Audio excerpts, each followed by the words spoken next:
happy Wednesday, wherever you are on this phenomenal planet. Where have you been all my life? Where have you been all my life? Okay, I miss this. Don't you miss this? I have to reach out to a friend of mine. Shout out to Evan, ERGJ, so that we can get the video and soundtrack going for the show. Listen, if you are new to Ready, Set, Real Estate, say hi, say hello, welcome. My name is Lisa Gillett. I am your host. Also, I am a national public educator. I am a real estate broker and owner. I'm a professional agent trainer. I teach children real estate, and I have so much fun doing that. So most of you know me as Super Agent. I am still Super Agent. Yes, the one, the only, and the original.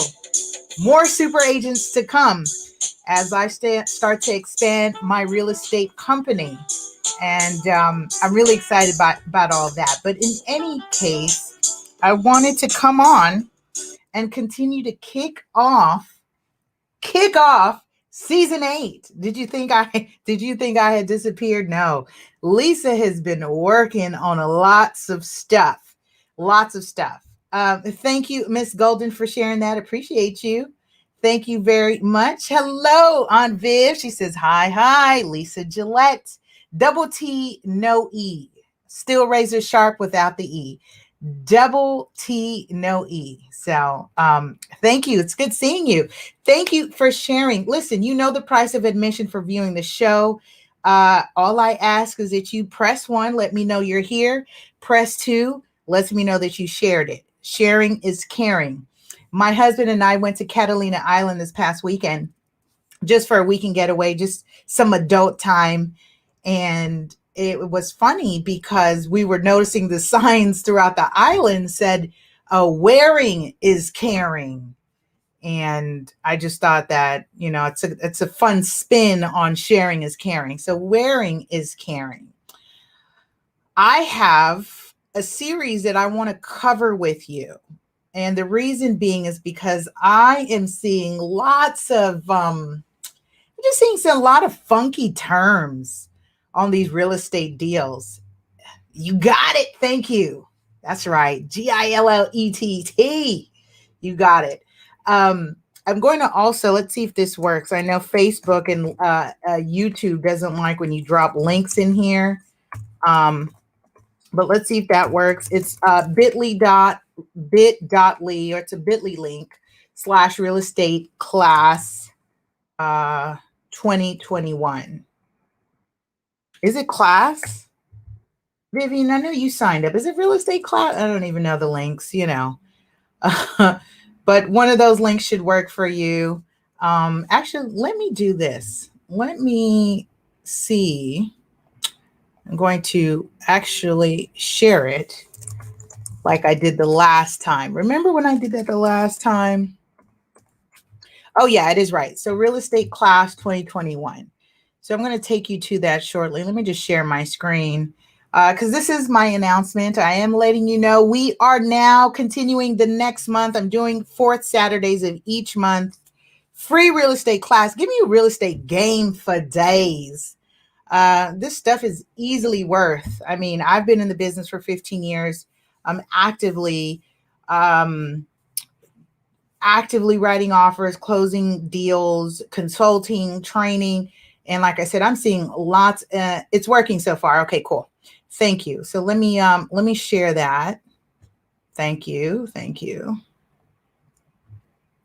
Let's see if it'll like that I share this. Oh, well, it's good that I'm testing it because then it's asking me to do something else. All right. Well, we'll come back to that. But yes, that link works. So make sure you sign up. Okay. So it's free adult. I have to say the adult real estate classes because I do have youth classes that I do as well. Haven't quite managed to fit that into the schedule. It's coming. But some of you know that I do collaborative work with other organizations and they have their youth schedule and whatnot. So I suggest when I share the information in the link, sign up. Sign your children up. Okay, sign your children up. So the next class is, yes, you guys, the 27th, 10 a.m. Pacific time. We're going to start early.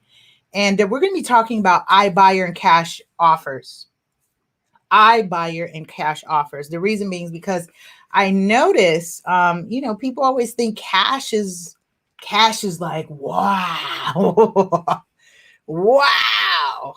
Um, but cash ain't all that good, y'all, when it has some really, funky terms attached to it. So make sure you do sign up to that, okay? So what else do I want to, what other announcements? Okay, that's about it. She says so beautifully, Vivian says so beautifully patient, Lisa. I thank you for teaching us. I appreciate you showing up. I mean, consistently. You're doing the thing. I appreciate you for showing up. Thank you for showing up. I'm here for it, So um January, I had some issues. I fixed my issues with my Zoom because that's what everybody's using now. So we talked about getting mortgage ready and credit worthy. That's on the YouTube channel and on the Facebook channel. So facebook.com LA Super Agent, youtube.com/LA Super Agent. Okay.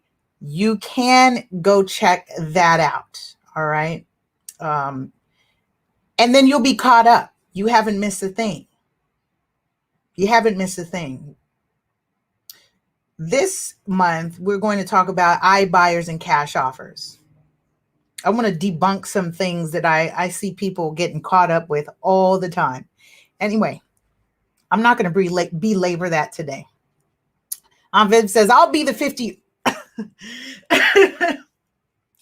I'll be the 50-year-old kid in the middle. No worries.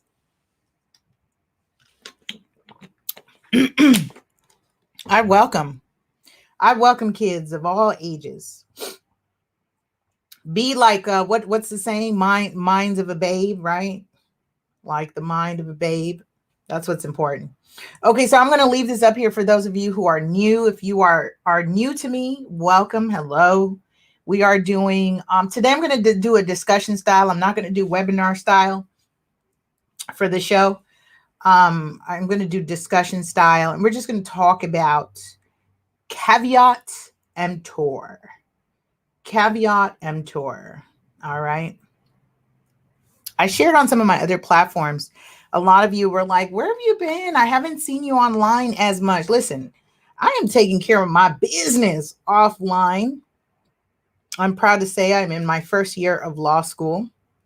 I'm really proud of saying that because I've always wanted to be an attorney as a child growing up in the big city. And life happened, had me a different direction. And I've been totally encouraged and motivated to pursue it. And I love it. My books are like this thick.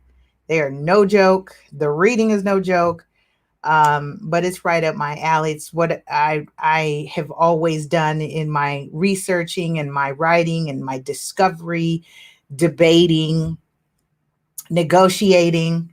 So right up my alley. And I think for that reason, I've been also encouraged to do this segment. So this season 8, I actually want to focus on a buyer beware series, especially because we are in a seller's market for some part of the country. Interest rates are relatively low and they are inching up. So interest rates have been inching up. I was reading that mortgage applications have been down, I think just this week. But overall, I mean, the amount of buyers in the market is pent up demand from COVID. So yes, pent up demand from COVID is kind of still trying to catch up with us in this first quarter. And there's just not enough housing units, pretty much. So the reason why I say that to say, I want to put it in context, because with that being said, is the sellers are creating very tough terms for the buyers to agree to. And, I think it's really challenging to be a buyer. And kudos to my buyer clients that know to say no, know when to walk away. And really on my advice as well as I'm not, I also will encourage and say, yeah, we're just not going to go in on these terms. We're just not going to go in on these deals. So yeah. Yes, Aunt Viv says, wow, Lisa, an attorney. Yes, coming soon. She says, incredible. Thank you. Thank you. Definitely coming soon. It's coming soon. So I'm having fun with that. And, it's always learning. It's always learning. Viv says, what type of lawyer, Lisa? Wow.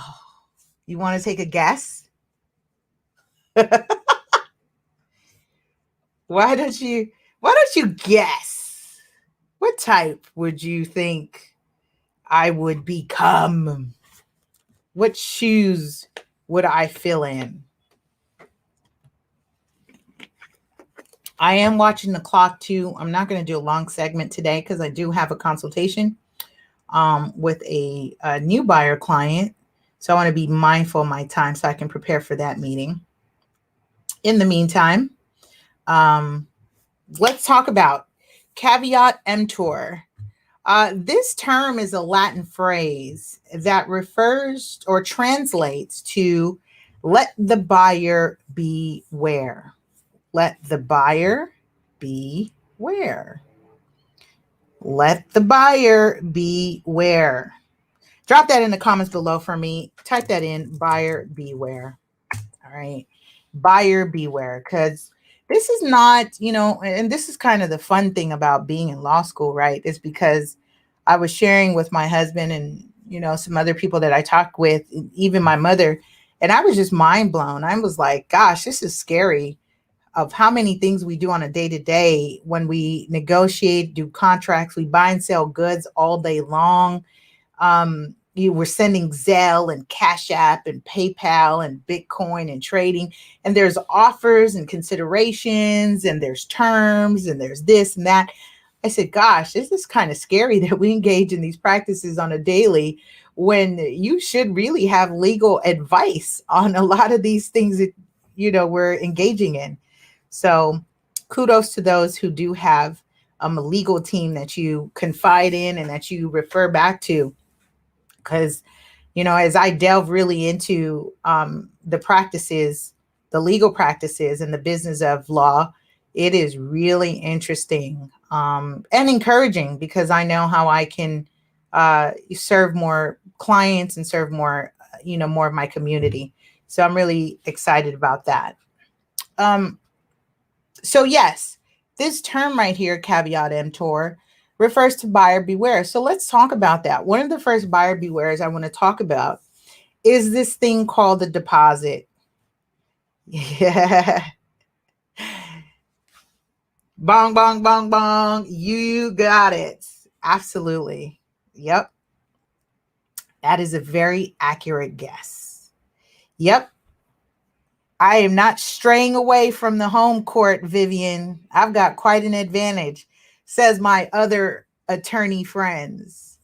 Last year I've been in, negotiations and different mediations and civil suits and different.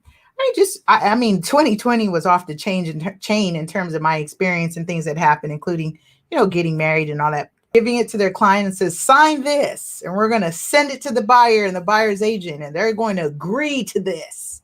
We've got them here. We've got them now, right? And I don't like negotiating like that. I don't like when somebody thinks they've got me here. Do you? Do you like that? I don't like that. That's not agreeable for me. So deposits, also known as the EMD. So our first buyer beware that we're going to talk about today and next week, we're going to continue to cover because each aspect of this is part of the negotiation and part of the deal that can land you in some hot water. Hot water. Okay, so our first buyer beware has to deal with the EMD on the purchase. If I can type today, that would be great.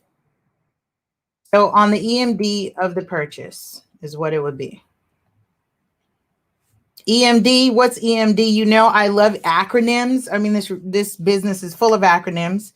If you've taken any of my classes, you should know what EMD is. If you've ever been my client, you should know what EMD is. And for those of you who are new to me, EMD refers to the earnest money deposit. Okay.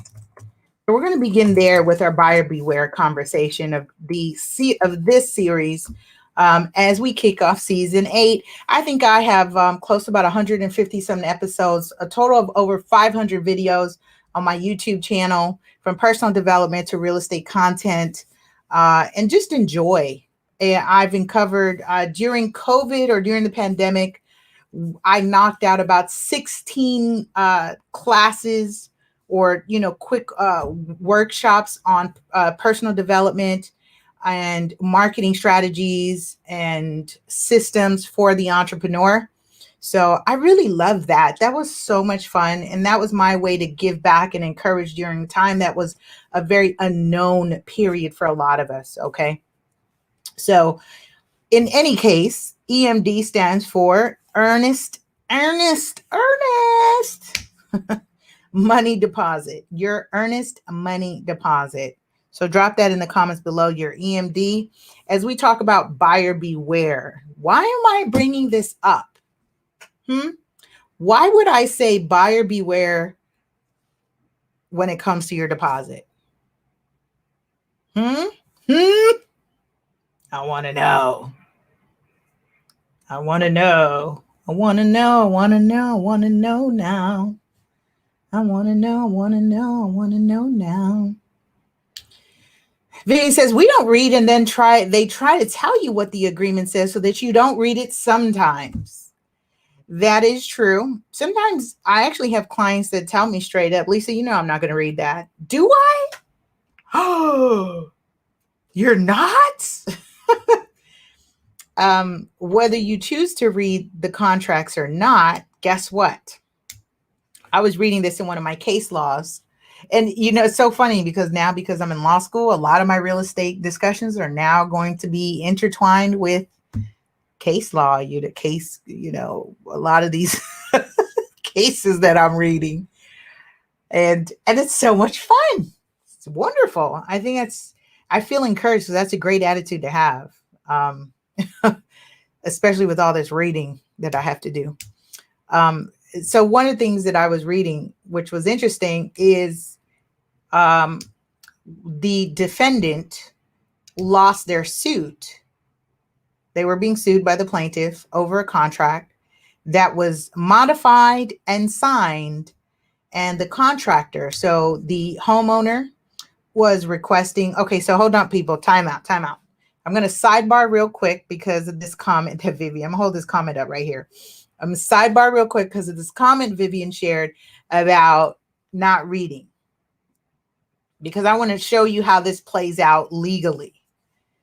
Okay. You always hear ignorance of the law does not, it is not an excuse. Ignorance of the law is not an excuse. Well, in one of the cases that I was reading, same goes for not reading. You do not get to be excused of performing on the contract that you signed because you did not read it. That's it. That's it. She says, I don't want to read it. I want to pay someone to read it. Is that why you're hiring real estate brokers and agents and professionals, is so that they can read it for you and then translate to you? But then something may get lost in translation, right?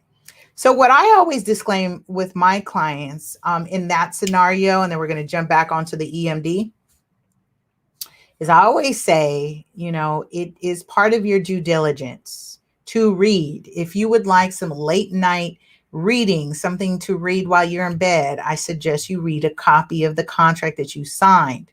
What I do is I go over the contingency sections. I go over price and terms and any additional questions. And then our real estate contracts have clauses as it relates to mediation and arbitration, Meaning, in the event that buyer and seller agree to disagree, what do we do now? What are our rights? How do we move forward? How do we resolve our dispute? So those are the parts that I look into. And I suggest to my client, I always disclaim, while I am not an attorney or a tax advisor, please seek those professionals to give you advice on how to take title, vesting, insurance, any of those clauses, etc. So yeah. You're cracking up, right? So let's get back to the EMD. So the EMD on the purchases, where we are going to start off on the buyer beware. So earnest money deposit. When you're negotiating to submit an offer, you write how much you are going to submit as a consideration to be attached to your offer. That consideration can be anywhere, depending where you are in the states or in the country, anywhere from $100 to $600,000. I wrote an offer where the deposit was $610,000. That was the deposit. It was also the purchase price. I also did that too with another offer on a land deal that my client purchased. So again, your deposit can vary, but here's the buyer beware. The reason why it's a buyer beware is because this, in the event that things go sour. In the event that things go sour, you have your money tied up in escrow. Ooh, now I have to talk about it in two different ways. You have it tied up in escrow, or also known as settlements. Some places in the country use title attorneys, right? So you are going to know, Vivian, it's not the down payment. Your deposit could be part of your down payment if you are financing a purchase. If it's a cash purchase, it's just part of the money, right?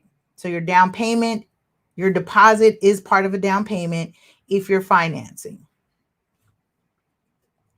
So for example purposes, you can put $1,000 into escrow or settlements. And one of the things I want to say is buyer beware, is be mindful. Please pay attention to whom you are writing the check to or wiring your deposit to. Are you wiring the money to escrow? Is it an escrow company? And escrow companies come in two forms. They come in an independent corporation that is managed by the Department of Corporations, or they come in the form as a broker operated escrow company that is an affiliate or a subsidiary of the brokerage company and is managed by the Department of Business Oversight and regulated as well by the Department of Real Estate. So do two different.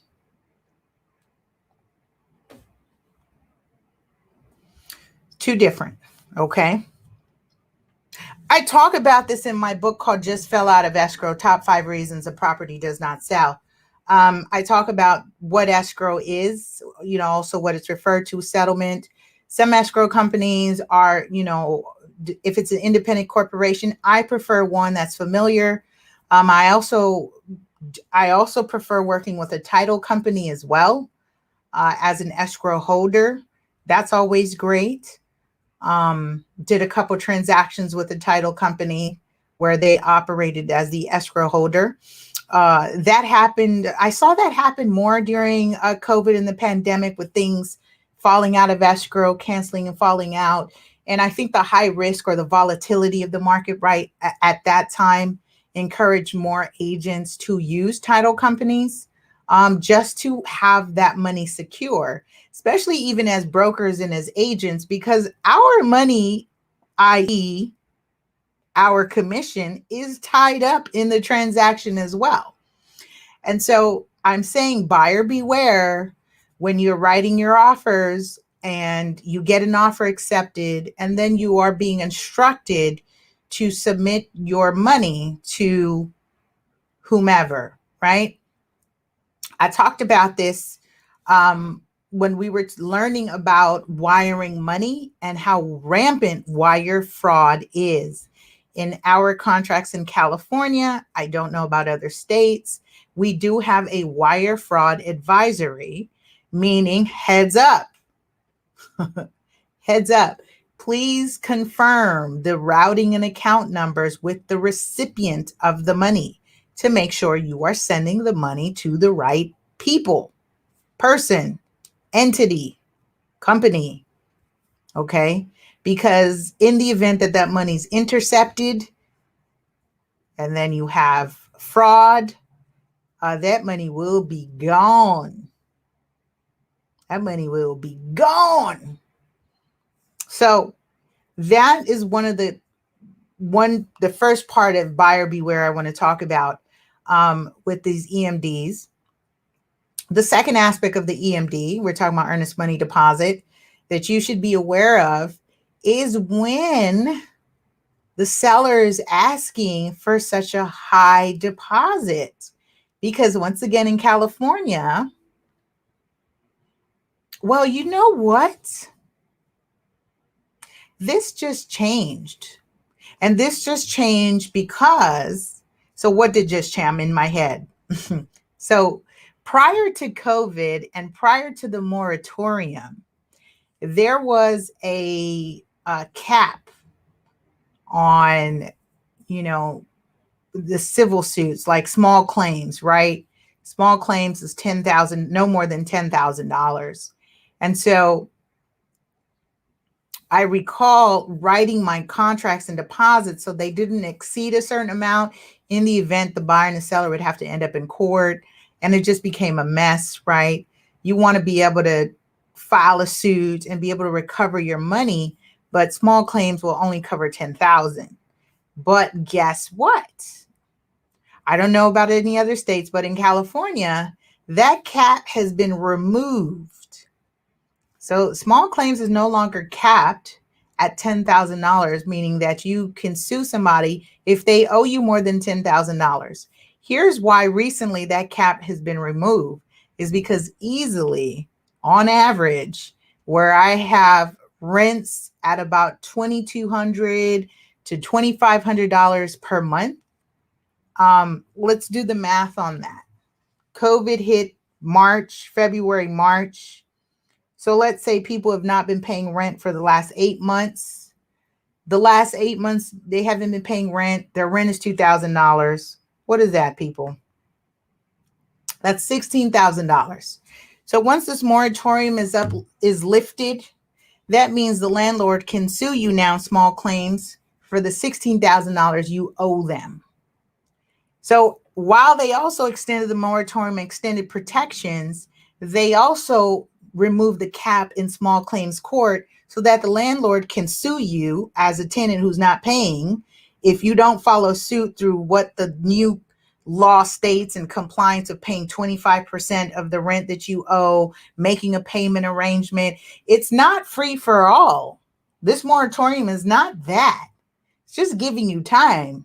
I see there's some tenant organizations that are advocating for just wiping out the rents. Let's just wipe out the rent. If we wipe out the rents, then also we need to wipe out the mortgages that the owners also pay as well. I just don't see that happening because investors and shareholders want their money off of those notes that they own and that they are trading on Wall Street or on the secondary market. Okay, I just don't see that. So yes, let me get caught up here with Vivian. Okay. So pay attention to who you're wiring your money to. Yes. She says, I would truly have no idea. So you want to make sure you verifying account numbers and company. I always ask my clients to call directly so you can familiarize yourself with the people on the phone. In the case it's intercepted or you get an email, you can call the number again and say, I spoke to this person. That way you're not feeling turned around and you're like, oh, well, that was a different person. You will have a dedicated representative, title officer, escrow officer for your transaction. You should introduce yourself. I do, and I encourage my clients to introduce themselves to those people. The reason being is because whether you're a buyer or a seller, your money is still involved in this transaction, and you should know who are the people that are managing your money during this transaction. That's just me. I don't know what other people are doing. Okay. You also add, so who else would it be if it's not the escrow title company? Guess what? That's a great question. Who else would you be wiring the money to? Guess what? If you're purchasing a probate property, you would be wiring it. And I know this because my previous broker, and I learned tons of knowledge from him. And he pointed this out to me, that the way he writes his terms is that the buyer would wire the deposit and it's non-refundable. Oh, buyer beware. We're going to come back to that. You see why this becomes buyer beware? Because now I just added non-refundable deposit, which I just did on one of my transactions, which is why I'm sharing the game with you, because this is the stuff that I do. And I don't want you to get caught up, depending on what side of the deal you are. Are you an experienced investor? Are you a first-time buyer? This real estate is not something you should, handle lightly when you jump into it. Okay. So who else would be the estate? You would send the money directly to the estate of that person, of the deceased person, or directly to a trust account, or guess what? Directly to the seller. I'll give you an example. We closed this transaction. The seller received $24,000 out of $25,000 of the deposit immediately.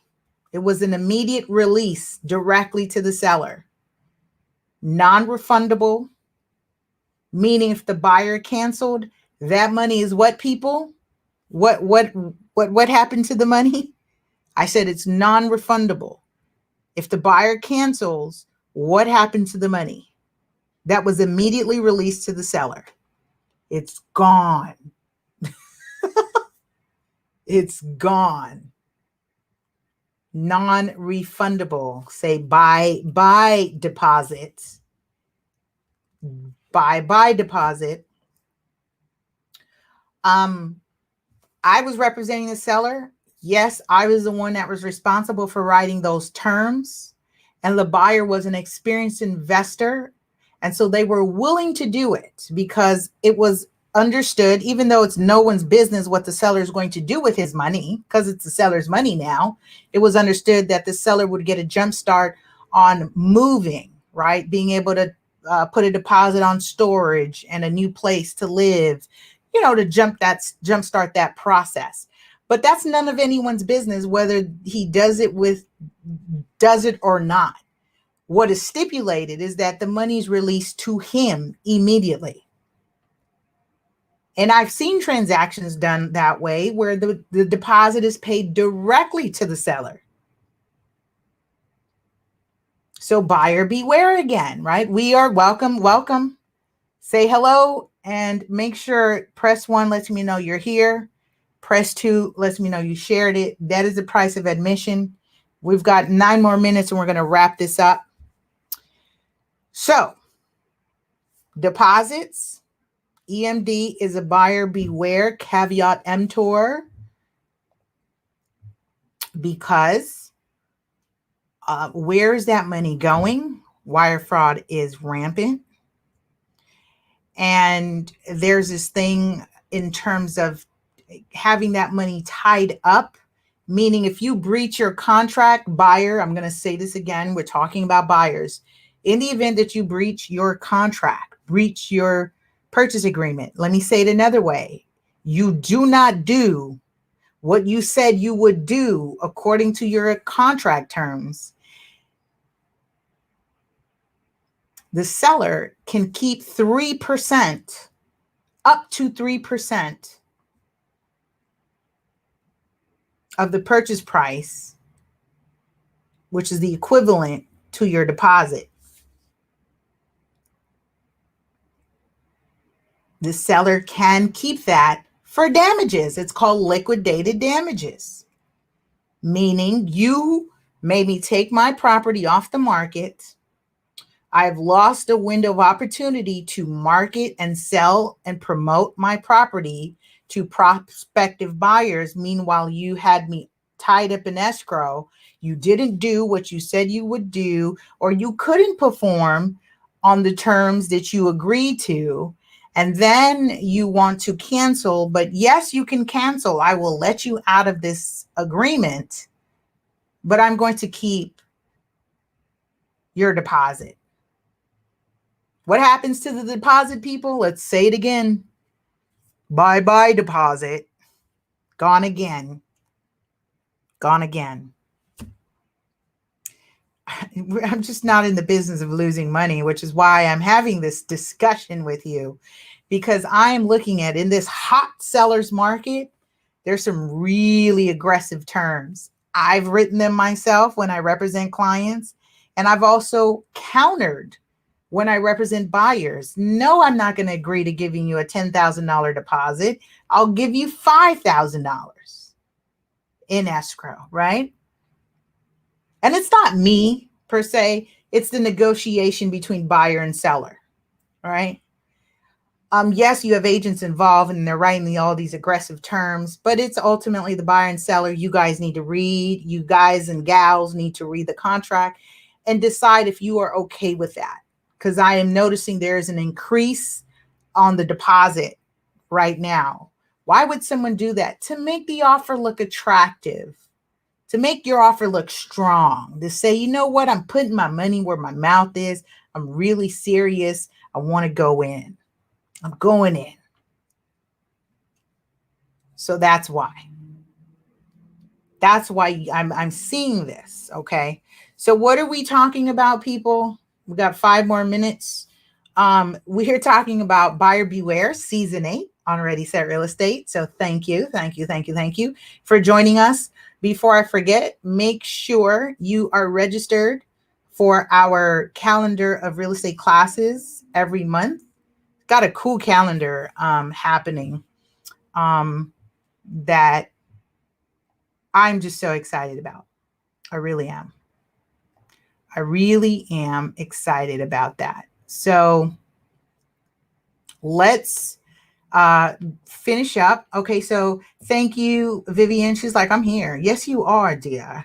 Bye-bye deposit. And no one wants to give money back, right? Not when you mess up, you know. I definitely know how to protect your money in a contract. That's what contingencies are for.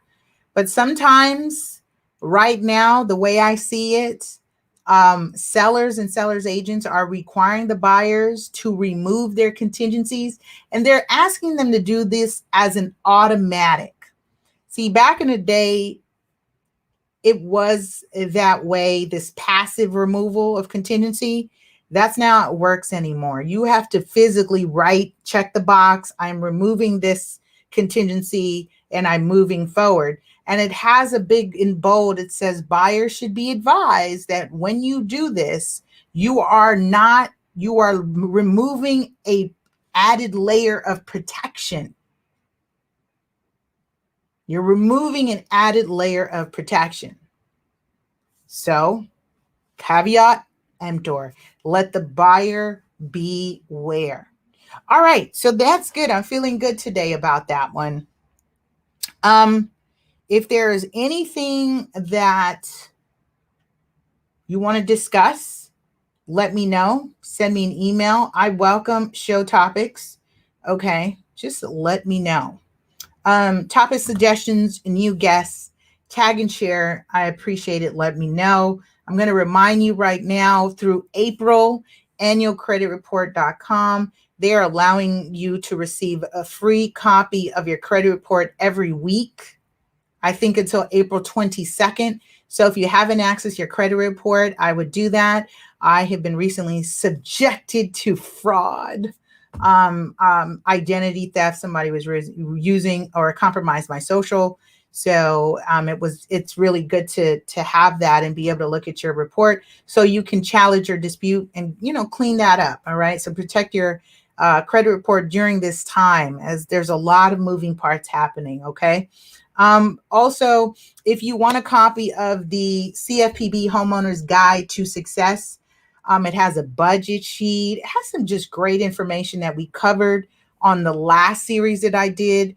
On the property retention series, I did talk about ways for you to keep your property in the event of you facing a hardship. And hardships come in the form of job loss, death, divorce, new baby, job relocation, COVID.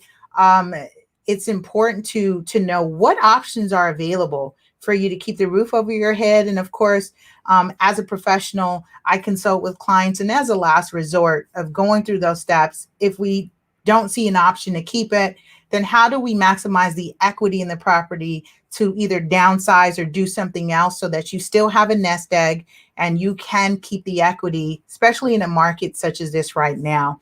I don't anticipate in the percentage of people who are losing property, I don't anticipate that there's going to be a large demographic of short sales. That means where they owe more than the house is worth because the market is high. But we will see a percentage of people that will face foreclosure because we are kicking the can down the road. Yes, we are. The moratorium was extended again from January to March to now June, and it's going to be extended again until you have some investors and shareholders that get a little aggy and get a little irritated over the fact of what happens to them and their money. Unless we're all starting over on a blank slate and wiping out the debt, which I don't see it happen because at the rate of the way the United States is printing money, I just don't see that happening, people. No, I don't see that happening. So that's it. That's it for today. So annualcreditreport.com. Vivian says, I see it, Lisa, just your word is no good. And yeah, it's happening all over again. Yes, we will be experiencing, to what extent, I don't know, of what we went through the last financial housing crisis. To what extent, I don't know. But it's one thing that I always remind myself, my colleagues, and the general population: real estate is cyclical. What does that mean? It goes through boom and it goes through bust. It's one of the things that I teach to children. It goes through its highs and lows, peaks. We're in a high. We're going to go through a low. When COVID happened, it went, came down a little. A lot of my clients were able to maximize and pick up properties at a great price. And right now, in such a short period, we've seen double digits appreciation in a very short period. So that's incredible. And yes, identity theft is a horrible thing. It's no fun. But those things don't threaten me. It's an inconvenience, and just protect your information. That's all. Okay. With that, I say thank you. Thanks for hanging out with me again. Always appreciate you. Make sure you join next week. I'm going to be back on our regular schedule. I'm really excited because I'm back. And have a powerful and productive week. Please make sure you sign up for class. I'll see you Saturday, 10 a.m. sharp. All right. Take care.